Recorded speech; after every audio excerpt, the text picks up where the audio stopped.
Chưa được bổ sung về việc xưa lực cứu nâng xưa đây là đọc thế của dân mau bị công tí tí đại từ present pi topic và web socket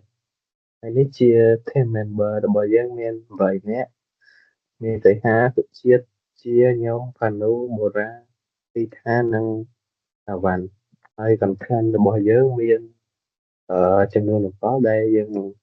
bộ slide thì nói mùi được cho nói tiếp muốn what is web socket. Web socket nóคือchia communication protocol ដែលវាអនុញ្ញាតឲ្យclient និង server ធ្វើការទំនាក់ទំនងជាមួយគ្នាទៅតាម real time bi-directional និង full duplex រវាង client និង server ហ្នឹងដែលអាចរក្សាគឺអឺរក្សាបានយូរហើយចំណុចតសូមឲ្យមិត្តក្រុមខ្ញុំធ្វើការបកស្រាយ សួស្តីគ្រូជំរាបសួរគ្រូនិងជំរាបសួរអ្នកទាំងអស់គ្នាខ្ញុំមកពីក្រុមទី2ឥឡូវខ្ញុំបាទឈ្មោះផាប៉ានូបន្ត present ពីមិត្តរបស់ខ្ញុំចូលដល់ចំណុចទី2គឺ key feature ហើយក្នុងនោះមានចំណុចដូចគ្នាឥឡូវយើងនិយាយពីចំណុចទី1សិនគឺ persistent connection អញ្ចឹងpersistent connection ហ្នឹងមានន័យថាការពីយើងផ្ញើតន័យរួចរាល់អាតន័យហ្នឹងគឺបានបិទតំណែងបិទតំណែងហើយវាជួយកាត់បន្ថយ latency និង overhead អញ្ចឹងចូលដល់ចំណុចទី2គឺ bidirectional communication អញ្ចឹងបើន័យថាតន័យហ្នឹងគឺវាអាចហូរទៅមកបាន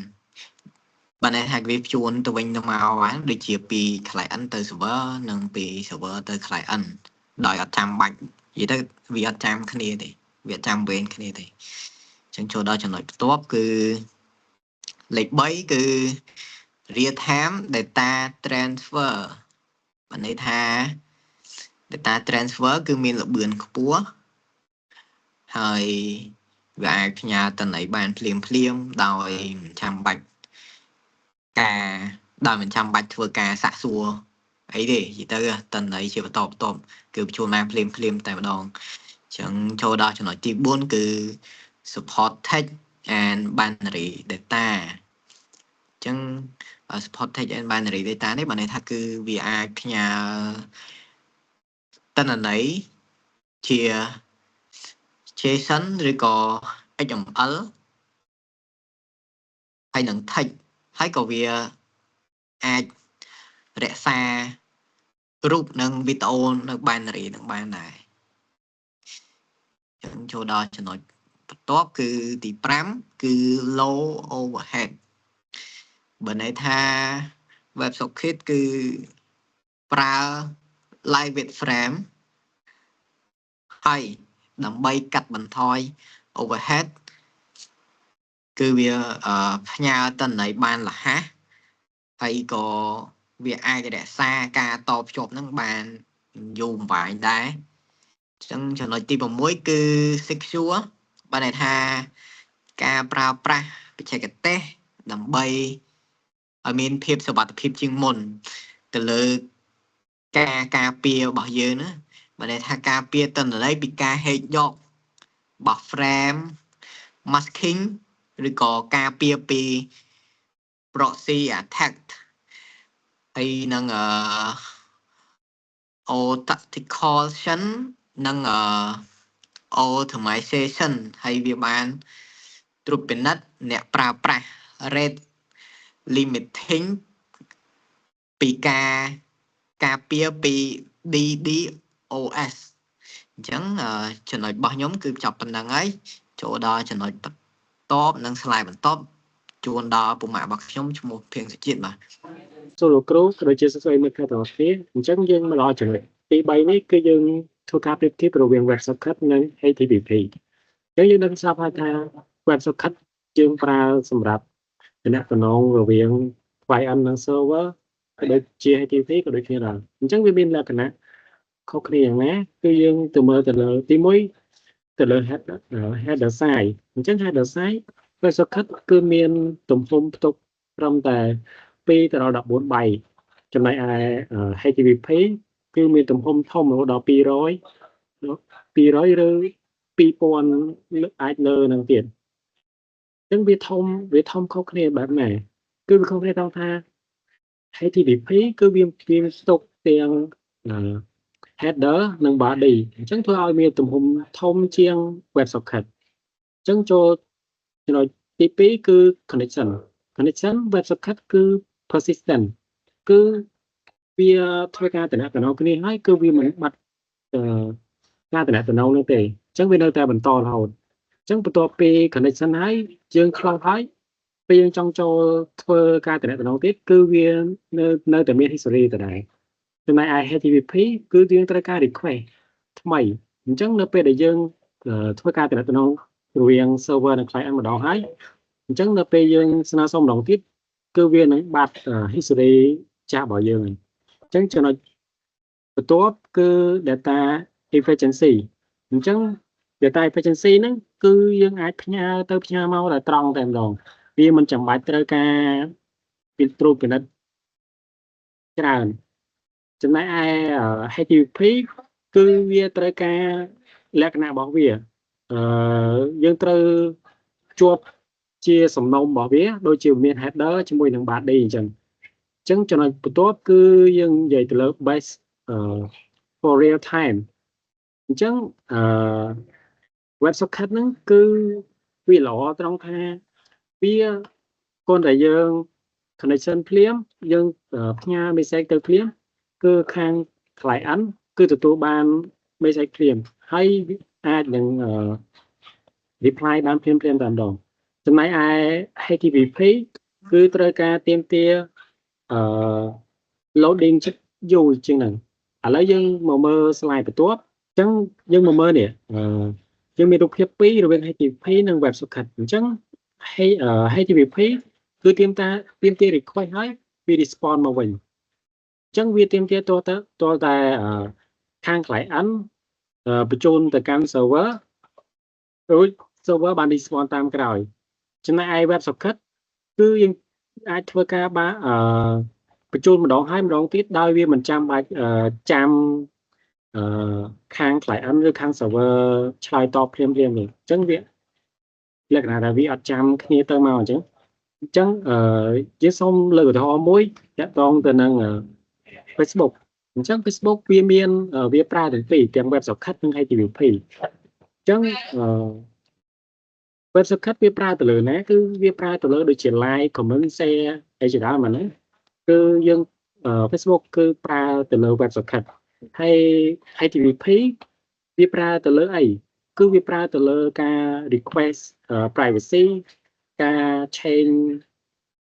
password ជាដើមអញ្ចឹងចំណុចខាងវិធី WebSocket ជាមួយនឹង HTTP មានតែប៉ុណ្្នឹងទេចំណុចបន្ទាប់គឺខ្ញុំបង្កទៅឲ្យមិត្តភក្តិបង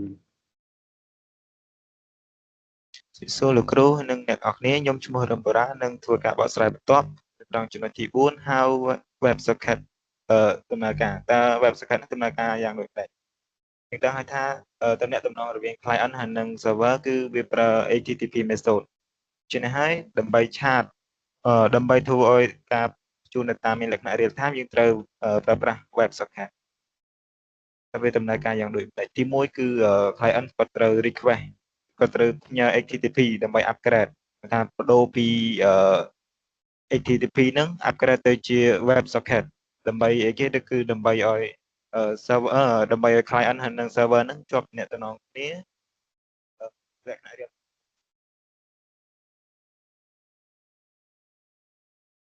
ចំណុចទី2ពេលដែល server accept ការ upgrade ហ្នឹងហើយ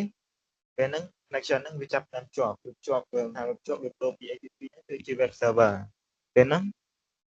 side ទាំងពីរគឺ client និង server ហ្នឹងគឺអាចផ្ញើ data លក្ខណៈ real time ដោយមិនបាច់request មួយនឹង HTTP ដូចមុនទេគឺផ្ញើ data ទៅមកបានលឿនចំណុចរបស់ខ្ញុំមានប៉ុណ្ណឹងសូមចូលទូរទស្សន៍ទៅមិត្តភក្តិខ្ញុំបន្ត ជម្រាបសួរលោកគ្រូក៏ដូចសួស្តីអ្នកគ្នាខ្ញុំបាន lần xem mắt chung phát giới há đang vậy đẹp tông là one tech hay là đôi chị thao phải bao việc chị đàm nó là one tech đẹp tông là web socket bởi giới cứ vì này trong nó cứ về việc tham mà này tha vì đôi tha vì đôi tha dương nhầm lần vậy cho tông chat sao chat bây giờ chat chó rồi cái chat lớn chẳng vì miền là vì load ở phim mà chăm như refresh hay chị đàm hayจะต้องกันนั่งให้performance มันในท่าเบียมีระเบือนกลัวซ้อมได้สำหรับแต่ยังเบียไปเช็คมวยแต่อาจเลื่อนไปยึดตามแต่ยังเบียเลยแต่ต้องกันนั่งปู deflect ไม่มาในท่าวิธีตำแหน่งตำแหน่งมวยหรือเวียงปีอุปกรณ์แต่อาจยังไปจูนแต่ตาตื้อให้นั่งไปจูนเอาเป็นจะดำนั่งแต่ต้องเราเทียบเว็บสำคัญนั่นคือวิ support มวยเทคหรือก็ binary data แต่หมายถ้ายังชาติจังยังเติมยันซอนะชาติต่อชาติละอันนั้นมี support มันเพจยังเจียจังกรอยเตี้ยแต่ต้องแต่นั้น work over single port ไม่ได้ท่าวิดำเนินการหรือการเท่าการบานแต่พอแต่มวยอย่างได้อาจดำเนินการบ้านโดย default ก็คือ8 sub chỉ đạo នឹងបន្តមកទៀតចូលដល់គ្នាnhómនិយាយតតងទៅនឹង disadvantage វាសួរលោកគ្រូខ្ញុំបាទឈ្មោះគៀសវណ្ណមក present អំពីគុណវិបត្តិនៃ web socket ចំណុចទី1របស់ web socket តកតងនឹងវានិយាយអំពី limit browser support web socket វាមិន support គ្រប់ environment ដូចជា corporate network ដូចជា firewall ដូចជា browser ចាស់ឬក៏ដូចជាលក្ខណៈថាជា internet ដូចជា internet explore 9ឬក៏ opera version opera mini ឬក៏ IE9 ឬក៏ android browser version ចាប់ចន្លោះ 4.4 ទៅវាលក្ខណៈថាវាចាស់technology នឹងវាចាស់តើតើមួយទៀតវា complex ចំណុចទី2វា complex ជាង HTTP web socket វាជាបច្ចេកវិទ្យាដែលតភ្ជាប់ connection រវាង server និង client ដើម្បីបានទិន្នន័យភ្លាមហើយ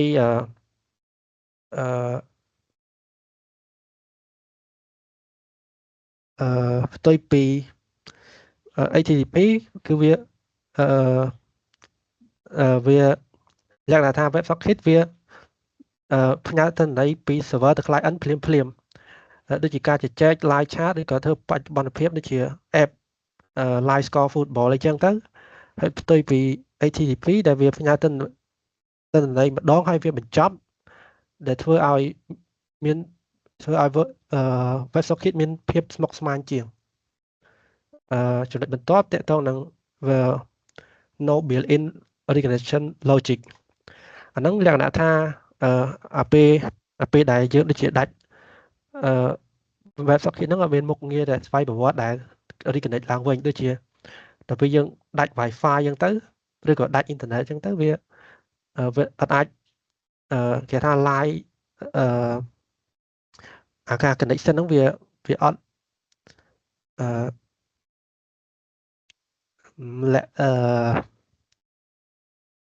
flash បាត់ហើយកន្លែងហ្នឹងចំណុចមួយទៀតតកតងនឹង high resource use គឺអាហ្នឹងវាប្រើប្រាស់server ធំជាង HTTP ដោយសារការតភ្ជាប់របស់វាជា constant connection រវាង server និង client ដែលវាសុំ request រហ័សហើយតម្រូវឲ្យមាន RAM ធំcache វាហ្នឹងប្រហែលជា1ទៅ2មេនិង file descriptor សម្រាប់អ្នកប្រើប្រាស់នីមួយៗនៅពេលដែលអតិថិជនច្រើនលើកនៅគេហទំព័រដូចអញ្ចឹងគេត្រូវនៅពេលដែលមាន event cell ធំអញ្ចឹងគេត្រូវការឲ្យ server ហ្នឹងដើរលឿនកុំឲ្យគាំងដូចជាពេលគេ add to cart add អីអញ្ចឹងដល់ពេលយើង crash server ទៅវាធ្វើឲ្យអាការ add to cart ហ្នឹងវាបរាជ័យចុងក្រោយតកតងនឹង security risk អាហ្នឹងបើយើងconfig ឬក៏ set up mix config set up nó mìnhបានត្រឹមត្រូវវាអាចប្រឈមបញ្ហាជាច្រើនដូចជា cross site web socket hijacking ហ្នឹងគឺគេប្រើ website មួយដែលជា malicious site ដើម្បីបើក web socket connection ទៅ server ហើយបើក server មួយទៀតគឺបើក server មិនដោយត្រួតពិនិត្យ origin ឬក៏ author header ដែលវាអាចបញ្ជូន data ឬ comment ហ្នឹងទៅ server ដោយមិនចាំបាច់ login មួយទៀតវាអត់មាន CRF protection web socket វាអត់ប្រើ cookie based CRS token ដូចជា HTTP port ទេបាទមួយទៀតវាអត់មាន core ដែល CORS ដូចជា HTTP ទេយើងត្រូវធ្វើ manual origin validation នៅ server side ដើម្បីបិទ access ពី domain មិនត្រូវការបិទយើងត្រូវធ្វើ manual origin validation នៅ server side ដើម្បីបិទ access ពី domain មួយទៀតតាក់ទងទៅនឹងDOS attack យើងប្រើ WebSocket connection spam ដើម្បីបង្កើត connection ច្រើនដែលជាគេហៅថា open connection flood ទៅបំផ្លាញ resource server ខ្ញុំអស់ចំណងហើយសូមបញ្ជូនទៅមិត្តរួមក្រុមខ្ញុំបន្តទៀត សួរលោកគ្រូនិងអ្នកទាំងអស់គ្នាមកពនាជានេះខ្ញុំមកនិយាយពី requirement និង UI project ដែលយើងបានធ្វើគឺតាក់ទងនឹង Laravel white view បូកមើល white.js មួយទៀតតាក់ទងនឹង Tailwind នេះគឺ form login ក្នុងនោះយើងមាន email និង password បើយើងមានតំណែងយើងអាច login ចូលបាននេះជា form register បើយើងអត់មានតំណែងទៅយើងអាចពេញឈ្មោះ email password ហើយ confirm password បើយើងមានហើយយើងអាច login ចូលបាននេះជា form chat list នៅខាងលើឈ្មោះ user របស់យើងហើយមាន logout កន្លែង conversation បើយើងចង់ឆាតទៅណាគេយើងចុចលើឈ្មោះហ្នឹងទៅនេះជា form chat ពេលយើងឆាតទៅវាមានពាក្យ typing អាហ្នឹងគឺ real time បាត់ refresh ដែរឆាតទៅមានថ្ងៃម៉ោងឲ្យមើលទៅបាត់ចូល slide បន្ទាប់ demo ជំរាបសួរលោកគ្រូម្ដងទៀតជួបខ្ញុំម្ដងទៀតហើយខ្ញុំបាទផាសីហាដែលពេលនេះខ្ញុំដើរតួនាទីក្នុងការ demo project ដែលបាន build តាក់ទងទៅនឹង Laravel និង view របស់យើងផ្ទាល់ដែលតាក់ទងទៅនឹង chat មុនដែលយើងចូលនិយាយថាមុនដែលចូល chat យើងត្រូវមាន account យើងសិនមុននឹងមាន account បើសិនលោកអ្នកទៅមាន account ទេលោកអ្នក register មកឥឡូវខ្ញុំដាក់ឈ្មោះAnu ហើយ email មក Anu ក្នុង Anu នេះយើងដាក់ password យើងទៅដាក់លេខ 1 8 ដងហើយខ្ញុំsorry ខុស password អូខេខ្ញុំ register ហើយអញ្ចឹងនេះជា dashboard របស់យើងដែលយើងបាន register នេះឈ្មោះ Pad Menu ហើយអានេះទី2អានេះដោយសារខ្ញុំមាន account ហើយខ្ញុំបានពេញចូលខ្ញុំ login ចូលទៅនេះ account Pano នៅពីក្រោមហ្នឹងហើយឥឡូវមកថាខ្ញុំដើរតួនាទីនេះ Pano ចង់ឆាតទៅសីហាហើយបន្ទាប់មកuser ទី2សីហានេះចង់ឆាតទៅ Pano អញ្ចឹងមកថា Pano ឆាតទៅថា hello សីហាពេលនោះឃើញលោក typing ដល់ពេលយើងឃើញលោក typing ហ្នឹងណាអានេះដូចជា real time របស់យើងផ្ទាល់ហើយយើង send ទៅវានឹង load មក hello សីហាដល់យើងមាន date អីមើលហើយមានម៉ោងជាក់ស្ដែងយើងមើលផ្ទាល់ផងដែរនេះជា real time ដែលយើង build មកហើយតើតងឥឡូវតើតងទៅនឹងសីហាឆាតទៅ reply Pano វិញ hello Bora hello សីហានេះជា time របស់យើងdemo យើងមានតែប៉ុណ្ណឹងជំរាបសួរលោកគ្រូនិងសួស្តីទាំងអស់អ្នកទាំងអស់គ្នាខ្ញុំបាទឈ្មោះធីថានិងមកបកស្រាយចំណុចចុងក្រោយដែលនិយាយពី conclusion WebSocket ហ្នឹងគឺជា communication protocol ដ៏មានប្រសិទ្ធភាពសម្រាប់ទំនាក់ទំនង ជាមួយពេលវេលាពិតជាក់ស្ដែងនិងទៅវិញទៅមកជាមួយ client និង server ដែលវាខុសពី HTTP ឬក៏ HTTPS ដែលមានតំណែងតំណងតាមមួយមុខមានន័យថាពី client ទៅ server ហើយវាមានប្រសិទ្ធភាពហ្នឹងហើយវាមានប្រសិទ្ធភាពសម្រាប់កម្មវិធីដែលមានប្រតិបត្តិការធំៗដូចជាកម្មវិធីជជែកកម្សាន្ត game និងផ្ទាំងព័ត៌មានដែលមានបច្ចុប្បន្នភាពឥតឈប់ឈរហើយវាល្អសម្រាប់ការយល់ដឹងនិងអនុវត្ត WebSocket ដែលជួយបង្កើនសមត្ថភាពនិងភាពទាក់ទាញនៃកម្មវិធីនាពេលបច្ចុប្បន្នរបស់យើងបានច្រើនផងដែរអស់ហើយឥឡូវនេះបន្ទាប់ពី present ហើយយើងមាន web ឲ្យអ្នកទាំងអស់គ្នាធ្វើគឺស្រួលទេគ្រាន់តែឲ្យបង្កើតនៅ basic WebSocket ដែលតាក់ទងជាមួយនឹង server ហើយ client ណាហើយក្នុងឧទាហរណ៍នេះយើងប្រើ Node ជាមួយនឹង JS ដើម្បីបង្កើតវា basic WebSocket នឹងអ្នកទាំងអស់គ្នាអាចមើលវាបានហើយក្រុមយើងគឺមានតែប៉ុណ្្នឹងទេសូមអរគុណនិងសូមជម្រាបលា